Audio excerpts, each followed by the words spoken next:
Ladies and gentlemen, let me ask you something that could change your life if I could hand you a key that could unlock your full potential, double your focus, triple your productivity, and make you unstoppable at anything you set your mind to.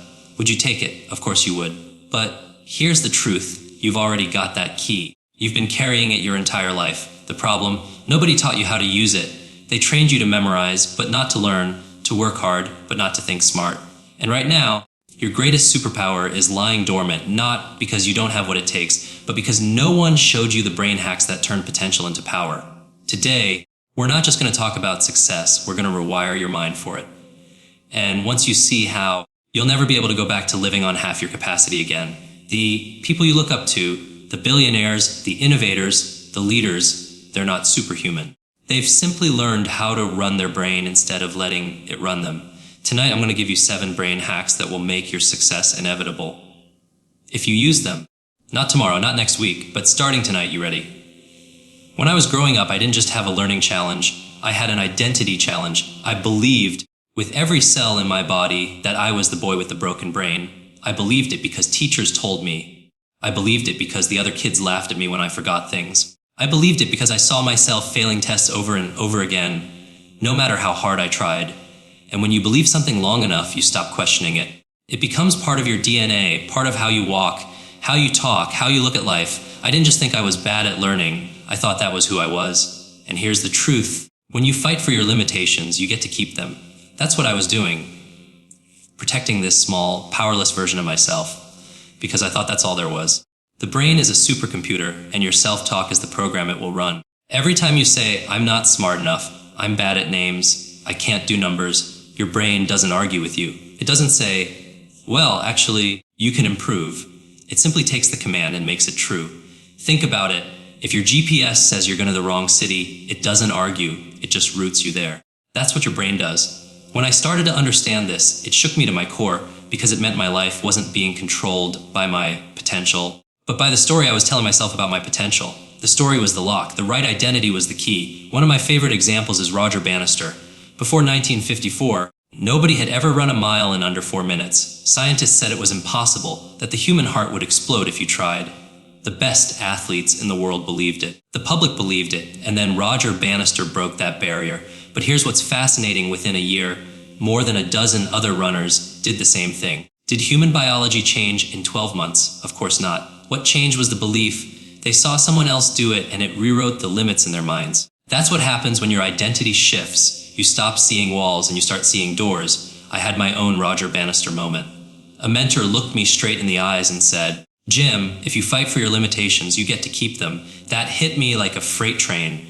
I realized I had been defending my excuses, polishing my weaknesses, wearing them like a badge of honor because they felt safe. But safe wasn't getting me anywhere. Safe was just a prettier version of stuck. That was the moment I decided I would stop calling myself the boy with the broken brain. I didn't know what I was yet, but I knew I couldn't keep carrying that label. Here's the thing. Your identity is like the thermostat in your house. If you set it at 70 degrees and the temperature outside drops, the heater kicks in. If it rises, the air conditioner turns on. No matter what, the thermostat brings the room back to its set point. Your life works the same way. If your identity says, I'm a C student, and you get an A on a test, you might celebrate for a moment, but deep down your brain will find a way to bring you back to that C average. You'll procrastinate, you'll skip study sessions, you'll self-sabotage, because your identity needs to match your behavior. But when you raise your identity set point, when you start saying, I'm a relentless learner, or I'm someone who figures things out, suddenly your brain finds ways to match that. This isn't just positive thinking, it's neuroscience. Your brain has something called the reticular activating system, or RAS. It's the filter that decides what gets your attention. Ever notice how if you buy a certain car, you suddenly see that car everywhere? That's your RAS at work. When you shift your identity, you shift what your RAS looks for. If you identify as someone who's resourceful, your RAS will start noticing opportunities, solutions, and ideas that were invisible to you before. You literally change what's possible because you change what you notice. So how do you do it? You start with the story. Most people think they need to change their behavior to change their life. But if you don't first change the story you're living in, the old story will always pull you back. You rewrite the story by defining the identity you want and affirming it daily. And I don't mean fluffy affirmations you say once in a while. I mean a conscious, deliberate rewiring. You write down exactly who you want to be in the present tense. I am a focused, unstoppable learner. I am a confident communicator. I am a problem solver who never quits. You speak it out loud morning and night. You visualize yourself living it. You act in alignment with it, even if you don't feel ready, because the actions reinforce the identity. The first week I started doing this, I didn't suddenly feel like a genius, but I did notice small shifts. I caught myself when I was about to say, I can't remember names, and instead I said, I'm getting better at remembering names. That tiny change opened the door for me to actually try. And when I tried, I got a little better. And when I got a little better, I believed it more. That's the cycle. Belief drives action. Action reinforces belief. And once you get that cycle moving in the right direction, momentum takes over. This is where most people get it backwards. They wait to feel confident before they act. But confidence doesn't come from knowing you'll succeed. It comes from knowing you can handle whatever happens. That's why your identity matters so much.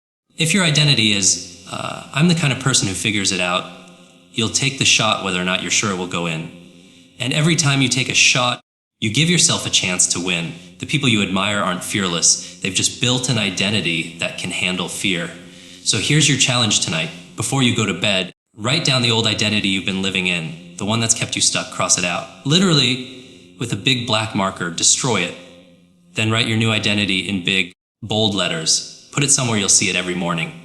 Read it out loud like you mean it, because the truth is, the limits you see in your life are rarely the limits of your ability, they're the limits of your identity. Change that, and everything else changes with it. When people ask me how to improve their memory, their focus, their ability to think clearly and solve problems faster, the first thing they expect me to say is a technique, a mental trick, or a study hack. And yes, those things matter. But here's the truth most people overlook: your brain is part of your body. You can't have a sharp mind if you have a sluggish body. Your mental performance is tied to your physical energy. You can't expect your brain to run like a race car if you're filling the tank with junk fuel and never taking it out for a drive. The most brilliant person in the room can be useless if they're tired, dehydrated, or running on processed sugar and caffeine crashes. I learned this the hard way. Early in my career, I would speak at events all day, meet hundreds of people, and then stay up late working on my business. I was living on very little sleep, eating whatever was quick and convenient, drinking way too much coffee and telling myself I was fine. But I wasn't fine.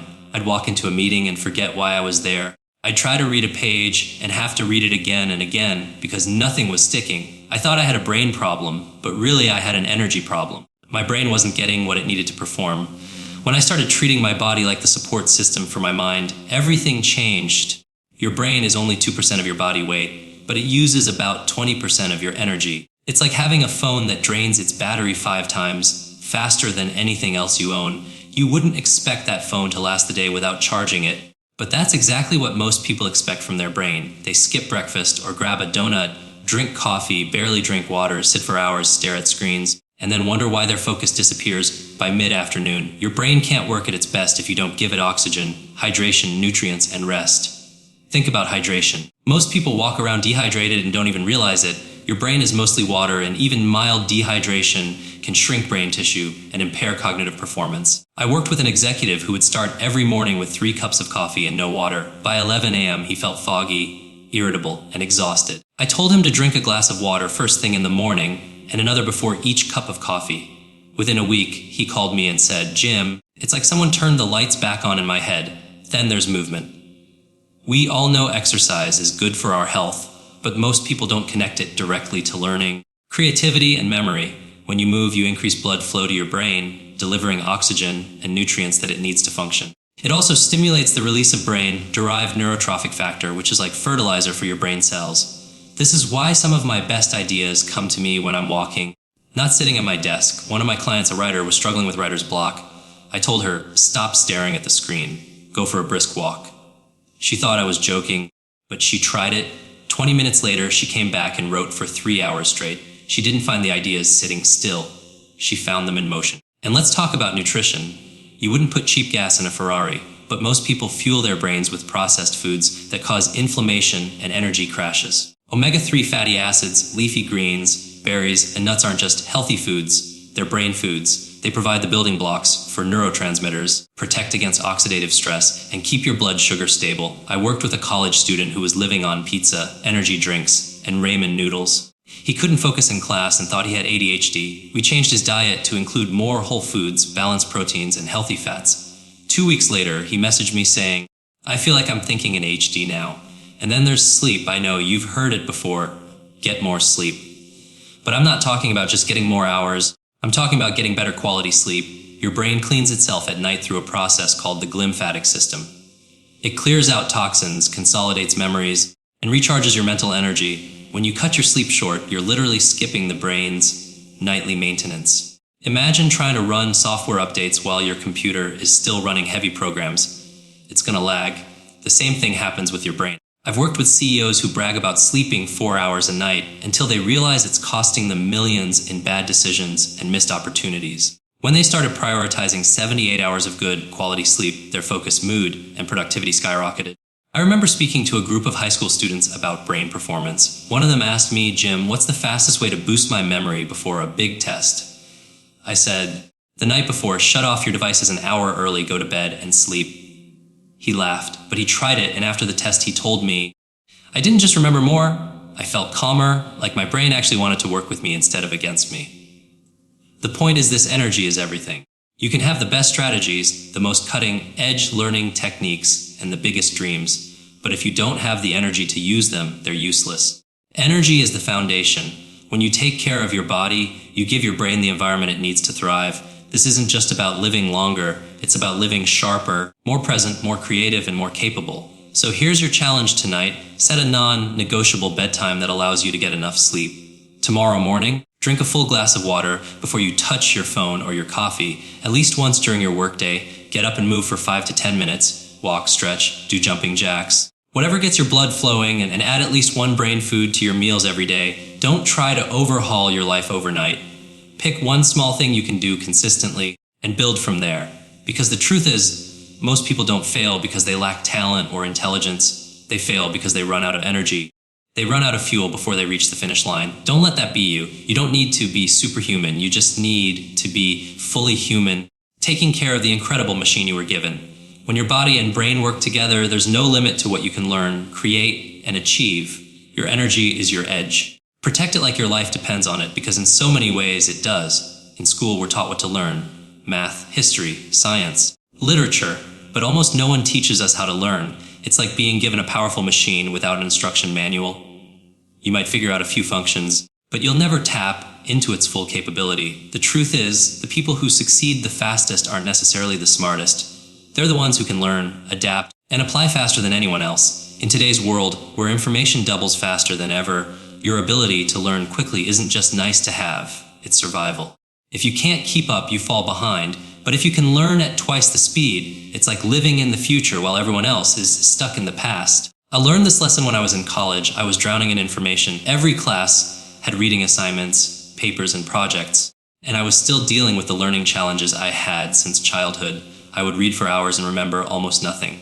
Then one day, I discovered the concept of speed reading and memory training. I was skeptical. How could reading faster possibly help me understand more? But I decided to test it. I practiced reading with a pointer, moving my eyes faster, and training my focus. I also learned simple memory techniques like linking information to vivid images. Within a few weeks, I went from reading about 150 words per minute to over 400 with better comprehension. That wasn't just a small win, that was life-changing. Suddenly, the impossible amount of material I had to study became manageable. Here's what most people get wrong: learning faster isn't about rushing. It's about removing the friction that slows your brain down. Distractions are the first enemy. If you sit down to read or study with your phone next to you, you're giving your brain an open invitation to lose focus. Every time you check a message, your brain has to refocus, and that refocusing burns time and energy. I worked with a CEO who told me he couldn't keep up with the industry because he didn't have time to read. When we look closer, the truth was he did have time, he just didn't have focus. I had him schedule 25-minute blocks where he shut off notifications and put his phone in another room. In those short sessions, he read more and retained more than in the hours he used to spend half working, half distracted. Another part of learning faster is active engagement. Passive learning, like just reading words or listening to a lecture, gives you a false sense of understanding. You feel like you know the material, but when you try to recall it, it's gone. Your brain needs interaction to remember. That's why teaching what you learn is so powerful. I had a client who was preparing for a big presentation. Instead of just reading her notes over and over, I told her to explain the concepts to her 10-year-old niece. At first, she stumbled and realized there were gaps in her understanding. But each time she explained it, she got clearer and more confident. By the time she delivered the presentation, it felt effortless. Chunking is another strategy. Your brain remembers information better when it's grouped into small, meaningful chunks. That's why phone numbers are split into sections instead of being one long string of digits. I once worked with a medical student who was overwhelmed by anatomy terms. We took the massive lists and broke them into smaller categories based on body systems, then created visual associations for each category. What used to take her hours to memorize now took minutes, and the knowledge stuck.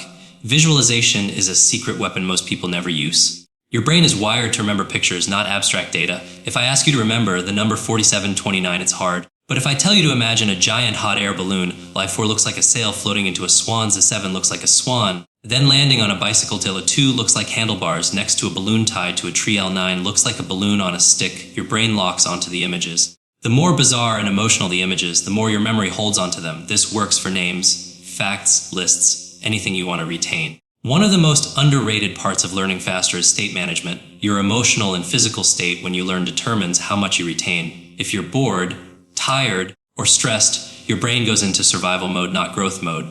But if you're curious, alert, and engaged, your brain releases dopamine, which strengthens neural connections. That's why I always tell people, don't just learn to pass the time, get yourself into a peak state before you start. Stand up, take a few deep breaths, move your body, ask yourself why this information matters to your life. Learning with purpose is like switching your brain's light from dim to bright. I remember working with a young entrepreneur who felt crushed by how much he needed to know to grow his business. Marketing, leadership, sales, finance, it felt endless. We built him a daily learning ritual, 25 minutes of focused reading or study, followed by a 5-minute review where he summarized what he learned in his own words, and then one action he could take from it. Within 3 months, he had read more books than in the previous 3 years, and he was applying the ideas immediately. His revenue doubled not because he got lucky, but because he learned and adapted faster than his competitors. This is the edge that learning faster gives you. It compresses time. If it takes you 2 years to learn a skill, someone who learns it in 6 months will always be ahead. And this isn't just for business or school. Learning faster means picking up a language before a big trip, understanding new technology before it becomes the standard, or mastering a hobby that brings you joy. It means turning frustration into progress over and over again. So here's your challenge: pick one skill you've been putting off because you thought it would take too long. Block out 25 minutes a day for the next 30 days to work on it. No distractions, no multitasking. At the end of each session, teach what you learned to someone else. Even if it's just explaining it out loud to yourself, track your progress. You'll be shocked at how much you can accomplish in a month when you learn with focus and purpose. The reality is the world doesn't reward what you know, it rewards what you can do with what you know. And if you can learn faster than anyone else, there's no field, no challenge, no opportunity you can't step into with confidence. Your brain is capable of more than you've ever been told. The manual exists, you just have to start reading it. And the sooner you start, the sooner you'll be living in that future, while everyone else is still trying to catch up. Most people think they fail because they don't have enough willpower. They tell themselves, if I were just more disciplined, I could lose the weight, write the book, study more, start the business. But willpower is unreliable. It's like a battery. It drains throughout the day. You wake up with the most of it, but by the time you've dealt with 100 tiny decisions, said yes to things you didn't want to, and resisted temptations, that battery is running on fumes. If you rely only on willpower to achieve your goals, you're setting yourself up to fail, because when that battery is low, you'll default to whatever is easiest. That's where habits come in. Habits are the autopilot system of your life. Once something becomes a habit, it doesn't require much willpower at all. It just happens. Like brushing your teeth or tying your shoes, I used to believe that successful people had superhuman self-control. I imagined they woke up every day with boundless motivation, ready to attack their goals. But the more I studied them, the more I realized they don't have more willpower than the rest of us. They've just built systems that make the right actions automatic. They've designed their lives so that doing the right thing is easier than doing the wrong thing. One client of mine, a best-selling author, doesn't rely on willpower to write every morning. He leaves his laptop open to his manuscript, his coffee mug ready, and his phone in another room. When he wakes up, there's no decision to make. It's easier to sit down and type than it is to set everything up from scratch. That's a habit in action. There's a simple formula I teach for building habits: cue, routine, reward. A cue is a trigger that tells your brain to start the habit. The routine is the habit itself. The reward is what reinforces it so you want to do it again. Most of our habits already work this way. We just don't notice. If every time you get stressed you reach for your phone, the stress is the cue, scrolling is the routine, and the little hit of distraction is the reward. To build a good habit, you can use the same system. Find a cue you can attach it to, make the routine easy to start, and give yourself a small reward when you do it. I call this habit stacking. You take something you already do every day and attach a new habit to it. If you want to start doing push-ups, do them right after you brush your teeth in the morning. Brushing your teeth becomes the cue, push-ups are the routine, and the feeling of accomplishment is the reward. One of my coaching clients wanted to drink more water, so she filled a bottle and placed it next to her coffee maker every night. When she turned on the coffee in the morning, that was her cue to drink the whole bottle. Within weeks, it was automatic. She didn't need to think about it or try. To drink more water, it was just part of her day. The key is to start small. Most people fail at building habits because they try to change too much at once. They decide to start working out an hour a day, meditating for 30 minutes, eating perfectly clean, and reading a book a week, all starting Monday. That's like trying to run a marathon without training. Your brain resists big changes because they require too much energy. But small changes fly under the radar. If you start with just one push-up a day, your brain won't resist it. And once it's automatic, you can build on it. Small habits compound like interest in a bank account. You don't notice much at first, but after a while, the growth is exponential. One of my favorite examples of this comes from a student of mine who wanted to read more. She set the habit of reading just one page every night before bed. One page felt ridiculously easy, so she never skipped it. But what happened? Once she opened the book, she usually read more than a page, sometimes 10, sometimes 50. In a year, she had finished more books than in the previous decade. It all started with one tiny, non-threatening habit. You can also use habits to replace negative patterns. You don't break a bad habit by simply stopping it. You replace it with something better. If your habit is grabbing junk food every afternoon, try replacing it with a healthier snack and pair it with a small burst of movement. The cue stays the same, the time of day or the feeling of hunger, but the routine changes. Over time, your brain starts associating that cue with the new routine, and the old habit fades. Environment plays a huge role in habit formation. You can have all the good intentions in the world, but if your environment is filled with friction, you'll struggle. If you want to eat healthier, keep healthy food visible and junk food out of sight, or better yet, out of the house. If you want to work out in the morning, set your clothes and shoes out the night before. Make the good habits obvious and easy, and make the bad habits invisible and inconvenient. One of my clients wanted to spend less time on social media, so she deleted the apps from her phone and put them on a tablet she kept in another room. Just that little bit of friction cut her usage by 80%. I use this myself when I wanted to stretch every morning. At first, I kept forgetting. Then I placed my yoga mat right next to my bed. Now, when I wake up, it's the first thing I see. I step onto it without thinking. The cue is visual and immediate, so the habit happens naturally. And here's something most people miss: celebrate your small wins. Every time you complete a habit, acknowledge it. Smile, fist pump. Say yes out loud, anything that signals to your brain that this action feels good. This reinforces the reward part of the habit loop, and your brain starts craving it. People think change has to be this grueling, painful process, but when you associate positive feelings with your habits, you actually want to keep doing them. If you've been struggling to stay consistent in any area of your life, stop beating yourself up for lacking willpower. Instead, start designing habits that carry you forward even on the days when you don't feel like it. Start with one small, ridiculously easy action. Attach it to something you already do. Make it visible, make it easy, make it rewarding. Protect your environment so it supports you instead of sabotaging you. The most successful people aren't running on endless motivation, they're running on habits that make success their default setting.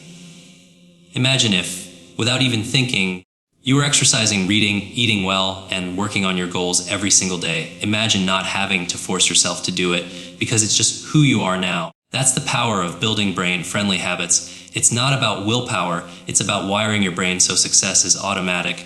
And once you do that, you'll wonder how you ever try to do it any other way. The people you spend the most time with are like mirrors. You start to reflect their thoughts, their attitudes, and their expectations, often without even realizing it. Your brain is wired for connection, and because of that, it adapts to the environment it's in. If you're constantly surrounded by negativity, low standards, and small thinking, your brain will adjust to fit in with that. If you're surrounded by ambition, optimism, and growth, your brain will adjust to that too. The tricky part is, we like to believe we're independent thinkers, that the people around us don't influence us much. But neuroscience says otherwise. Mirror neurons in our brain fire not only when we take an action, but when we watch someone else take that action. We literally start to mimic the energy and behavior of the people we're around. I learned this early in my career. I was spending time with people who, without realizing it, were always playing small. They weren't bad people. They were kind, loyal friends, but they didn't challenge me to think bigger.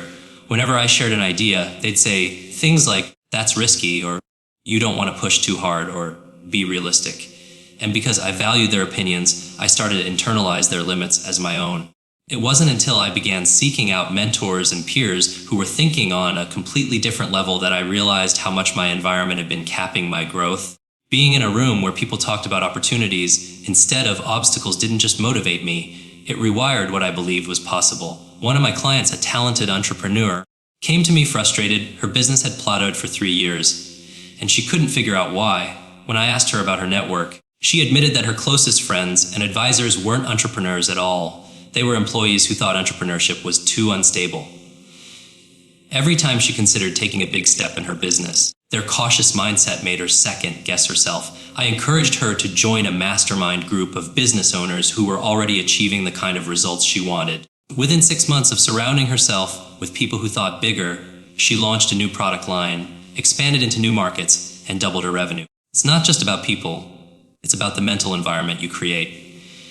What you feed your brain matters as much as who you spend time with. If your daily input is endless scrolling through social media arguments, sensational news, and mindless entertainment, your brain is absorbing that energy. That's the mental equivalent of eating junk food all day and wondering why you feel sluggish. But if you feed your brain with books, podcasts, courses, and conversations that challenge you, you're giving it the mental nutrients it needs to grow.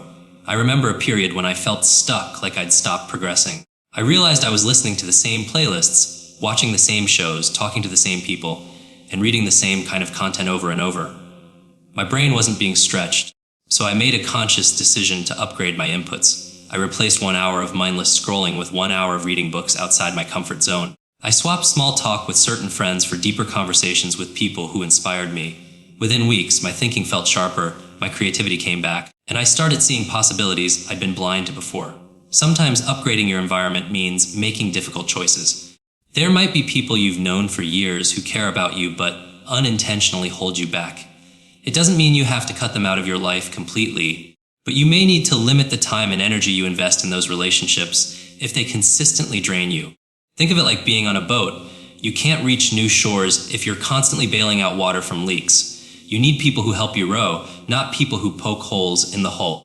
On the flip side, you also need to be intentional about finding your learning tribe, people who see more in you than you see in yourself, who challenge you to grow, and who celebrate your wins instead of resenting them. You can find them in person through events, networking groups, and local meetups, or online through forums, masterminds, and social platforms. The key is to be proactive. Don't wait for inspiring people to magically show up in your life. Go seek them out. Your environment also includes your physical space. A cluttered, chaotic space sends signals of disorder to your brain. If your desk is buried under piles of paper and random items, your brain has to process all of that visual noise before it can focus on the task at hand. I worked with a young programmer who was struggling to concentrate. When we cleared his workspace and organized it so that only his essentials were in view, his productivity shot up. He told me, "It feels like my brain can breathe now." Your surroundings either support your mental clarity or sabotage it. And then there's the environment you carry with you, your inner dialogue. If you spend time with people who constantly criticize or doubt you, their voice can become your inner voice. That's why upgrading your external environment is so powerful. It eventually upgrades your internal one. When you regularly hear messages of possibility, resilience, and growth, you start to repeat those to yourself. That's when your environment becomes a self-reinforcing loop for success. I'll give you a simple but powerful exercise. Make a list of the 5 people you spend the most time with. Next to each name, write down whether they mostly inspire you, challenge you, and lift you up, or whether they drain your energy and limit your thinking. Then make a conscious decision to spend more time with the people in the first category and less with the people in the second. This single shift can have more impact on your success than almost anything else because it changes the water you're swimming in every day. Here's the bottom line. You can have the best goals, the strongest work ethic, and the smartest strategies, but if your environment is misaligned, it will pull you back down to its level every time.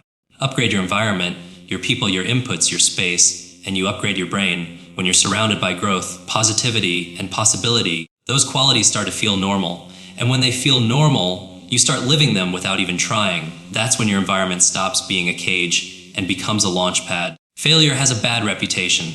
From the time we're kids, we're taught to avoid it, fear it, and feel ashamed when it happens. Get an F on a test and you're punished. Lose a game and you feel like you let your team down. Make a mistake at work and you might get called into your boss's office. So it's no wonder that most people see failure as the opposite of success. But the truth is, failure is not the opposite of success. It's part of it. It's the training ground. You can't have growth without it. Every great inventor, leader, and innovator has a long list of failures that paved the way for their breakthroughs. I learned this firsthand early in my speaking career. I was invited to give a talk to a small group of business owners. I prepared for weeks, memorizing every line, rehearsing in front of a mirror until I thought it was perfect. But when I got up there, my nerves took over. My voice shook. I lost my place in the middle. And I could see people glancing at their watches. When it was over, I felt crushed. I wanted to crawl under a rock and never speak in public again. For days, I replayed every mistake in my mind, but eventually I forced myself to watch the recording of that talk. As painful as it was, I started noticing patterns, places where I was rushing, moments where I wasn't making eye contact, sections that were too dense with information. Those lessons became the blueprint for improving my delivery. If I hadn't failed that day, I never would have seen what needed to change. The problem is, most people stop at failure. They hit a wall and decide it's a dead end. But failure is not a wall, it's a mirror. It reflects back exactly where you need to adjust. The key is to respond with curiosity instead of shame. Instead of asking, why am I so bad at this? Ask, what can this teach me? How can I use this? That simple shift changes failure from something that knocks you down into something that builds you up. Thomas Edison is famous for saying, I have not failed. I've just found 10,000 ways that won't work. Imagine if he had stopped after the first 100. We might still be lighting our homes with candles. The difference between people who succeed and people who don't isn't that successful people never fail. It's that they don't let failure have the final word. They see it as feedback, not a verdict. I worked with a young athlete who dreamed of going pro, but kept missing the qualifying times for his sport. Every time he fell short, he'd get angry and question whether he was good enough. I asked him to keep a failure journal, but instead of writing what went wrong, he had to write what each failure taught him. At first he resisted. He said, it just feels like making a list of my weaknesses. But after a few weeks, something changed. He started noticing patterns in his training, times of day when he performed better, techniques that worked more consistently, recovery habits that kept him strong. 6 months later, he hit his qualifying time. The failure journal had become his playbook. One of the biggest reasons people fear failure is because they tie it to their identity. If you fail, you think that means you are a failure. But there's a huge difference between I failed and I am a failure. One is an event, the other is a label. You can't grow if you make every setback a reflection of your worth. You have to separate the result from your identity. Think of it like a scientist running experiments. If an experiment doesn't work, the scientist doesn't quit the field. They take the data, tweak the variables, and try again. That's how breakthroughs happen. I once heard someone say that failure is like a bruise, not a tattoo. It might hurt for a while, but it doesn't have to be permanent unless you choose to keep it. The pain of failure can actually be fuel if you channel it. Some of the most motivated people you'll ever meet are the ones who've experienced deep setbacks. They remember what it felt like to be at the bottom, and they use that memory to push harder, to prepare more, to keep going when others give up. The brain actually responds well to failure if you frame it the right way. When you make a mistake and analyze it, you activate learning centers in your brain that strengthen neural connections. This is called the related negativity response. Your brain is literally wired to learn from errors. But if you avoid failure at all costs, you deprive yourself of that growth. Playing it safe might protect your ego, but it starves your potential. I remember coaching a business owner who had launched a new product that flopped. He was embarrassed and wanted to scrap the whole idea. I asked him to walk me through every step of the process, from the concept to the marketing to the sales strategy. As we talked, we spotted 3 small but crucial missteps. He was targeting the wrong audience, his messaging wasn't clear, and his launch timing clashed with a major competitor. None of those were reasons to give up entirely, they were reasons to adjust. We fixed those issues, relaunched in the second time. The product became one of his best sellers. The failure of the first launch had been the tuition he paid for the education he needed. If you want to rewire your relationship with failure, here's something you can do right now. Think of your last 3 failures, no matter how big or small. Write each one down. Then, next to it, write the lesson it taught you. Finally, write one specific action you can take now because of that lesson. This exercise turns failure from something you regret into something you can use. The people who achieve extraordinary things aren't fearless. They're willing to fail forward. They take the shot knowing they might miss, because they understand that missing is part of mastering the game. Every rejection, every mistake, every wrong turn is a stepping stone if you keep moving. The only real failure is stopping. So the next time you stumble, resist the urge to hide from it or label yourself because of it. Sit with it. Study it. Squeeze every bit of wisdom you can from it. Then get back in the game smarter, stronger, and more prepared. If you can do that consistently, failure stops being something to fear and starts being something you can actually welcome. Because when you use failure as fuel, there's no obstacle that can hold you down for long. Success doesn't come from knowing everything. It comes from always being willing to learn more. The moment you believe you've made it or that you know enough is the moment your growth starts to decay. The brain thrives on novelty, challenge, and expansion. But too many people stop feeding it once they reach a certain level of comfort. They get stuck in the loop of doing what they already know instead of pushing into the unknown. But if you want to keep achieving, you have to keep upgrading your mental software. Lifelong learning isn't optional. It's the core of sustained success. I remember meeting a CEO who had built a hugely successful company. On paper, he had every reason to coast. But when I visited his office, the first thing I noticed was an entire wall of books. He told me, I read at least a book a week, and I've done that for over 30 years. I asked why he kept up the habit when he already had more money than he could spend. He said, because the moment I stop learning, my company stops growing. My business can only expand at the speed of my mind. That's the mindset that keeps people at the top of their game. Not resting on what they know, but constantly seeking new tools, perspectives, and skills. The world is moving faster than ever. Industries shift, technology evolves, and entire career paths disappear almost overnight. If you're not learning, you're falling behind whether you realize it or not. Think about it, what you knew 5 years ago might already be outdated. The skills that got you here won't necessarily get you to your next goal. It's like using a 5-year-old map to navigate a city that's been rebuilt. You'll end up lost unless you update your directions. One of my clients, a graphic designer, came to me feeling frustrated. She was talented, but her income had flatlined. After looking at her portfolio, I realized her style hadn't changed much in years. The design world had moved on, but she was still relying on the same techniques that worked when she started. I challenged her to spend the next 3 months learning a completely new design tool and studying emerging trends. At first, it was uncomfortable. She felt slow, clumsy, and out of her depth. But by the end of those 3 months, she had developed a fresh, in-demand style. Within a year, she doubled her rates and was getting offers from clients she'd once considered out of reach. The discomfort of learning is where the magic happens. Your brain literally grows when you challenge it. Neuroplasticity, the brain's ability to rewire itself, doesn't stop in childhood. Every time you learn something new, you're creating new neural pathways, making your mind sharper and more adaptable. But here's the catch, your brain is also efficient. If you don't keep challenging it, it prunes away unused pathways. Comfort feels good, but it can quietly shrink your potential.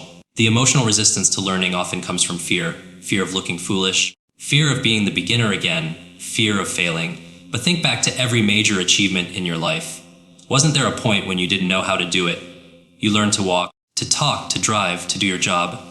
Every skill you have now is once something you didn't know. That means your brain is capable of learning almost anything. You just have to give it the chance. I had a friend who decided in his late 40s to learn to play the guitar. He had no musical background, and the first few weeks were frustrating. His fingers hurt, he couldn't remember chords, and he felt like he was making no progress. But he stuck with it, practicing every day. A year later, he could play entire songs and was even performing at small local venues. More importantly, he told me the process of learning music had made him better at problem solving in his business because his brain had gotten used to making new connections. That's the hidden benefit of lifelong learning. It doesn't just give you a new skill, it upgrades your thinking across the board. Lifelong learning doesn't have to mean formal education or expensive programs. It can be as simple as reading a book, taking an online course, attending a workshop, or even having deep conversations with people from different backgrounds. The goal is to keep stretching your mind in new directions. When you commit to that, you start seeing opportunities others miss because you've trained your brain to look beyond the familiar. There's a saying, formal education will make you a living, self-education will make you a fortune. The people who excel in any field aren't just the ones who work hard, they're the ones who learn fast and adapt even faster. They don't wait for the world to change and force them to catch up. They stay ahead by constantly upgrading themselves. I remember a young man I mentored who wanted to get into the tech industry, but didn't have a degree. Instead of seeing that as a barrier, he committed to learning one new tech skill every month through free and paid online resources. In a year, he had built a portfolio of projects that spoke louder than any diploma could. He landed a job at a startup, then quickly moved into a leadership role because he kept learning skills no one else on the team had yet mastered. His career wasn't built on luck. It was built on an ongoing commitment to growth. If you want to turn this into a practical habit, try this: set a learning goal every month. Pick one skill, topic, or area of knowledge and dive deep into it for 30 days. It could be something directly related to your career, or something completely different that expands your thinking. Track your progress, celebrate the milestones, and then move on to the next skill. Over time, you'll have a library of abilities and insights that compound in value. Here's the truth: success is rented, and the rent is due every day. The payment isn't just hard work, it's curiosity, humility, and the willingness to keep learning. When you make learning part of your identity, you never run out of ways to grow. You stop fearing change because you know you can adapt. You stop feeling stuck because you're always moving forward mentally, even if the external results haven't caught up yet. So never let the phrase, "I already know," be the thing that holds you back. Approach life like an eternal student, not because you're lacking, but because you're limitless. The more you learn, the more you realize how much more there is to explore. That mindset is the ultimate brain hack. It keeps you sharp, relevant, and ready for whatever challenge or opportunity comes next. When you live that way, success isn't a finish line. It's a lifelong journey of becoming.